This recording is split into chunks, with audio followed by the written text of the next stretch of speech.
À chaque Coupe du Monde, des joueurs se révèlent et affolent ensuite le marché des transferts.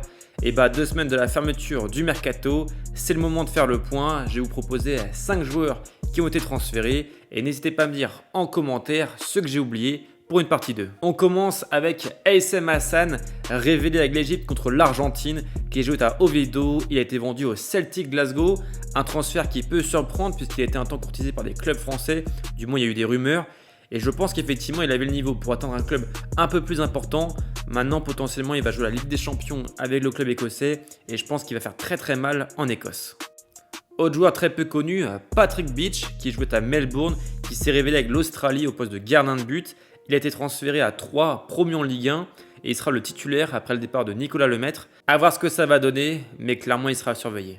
Autre Australien, le défenseur central Lucas Errington, 18 ans seulement, qui a joué donc la dernière Coupe du Monde et qui a été transféré à Hull City, promu en Première Ligue, qui a déboursé plus de 20 millions d'euros.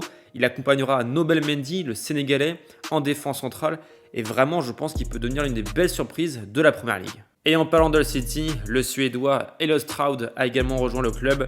C'est un joueur qui peut jouer piston gauche ou au milieu de terrain, d'origine anglaise. Donc à voir s'il réussira à s'imposer en Première Ligue, mais je trouve le coup intéressant. Autre belle évolution, le milieu de terrain ghanéen Caleb Yiremki, qui signe à Coventry, était courtisé par Porto et Strasbourg au début du mercato. Finalement, il rejoint la Première Ligue et vraiment, lui, ça peut devenir un des meilleurs milieux de terrain du championnat. Et allez, un petit dernier pour la route, mon chouchou, Kerim Alaibegovic. Alors lui, il avait été racheté par le Bayer Leverkusen avant la Coupe du Monde. Il s'est révélé avec les Bosniens, même s'ils ne sont pas allés très loin.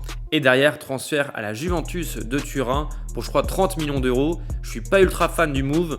Maintenant, honnêtement, s'il est associé à Karim Ildiz et voire même à Francisco Conceição, l'attaque peut être vraiment intéressante à suivre en Serie A. Donnez-moi d'autres noms en commentaire pour une partie 2.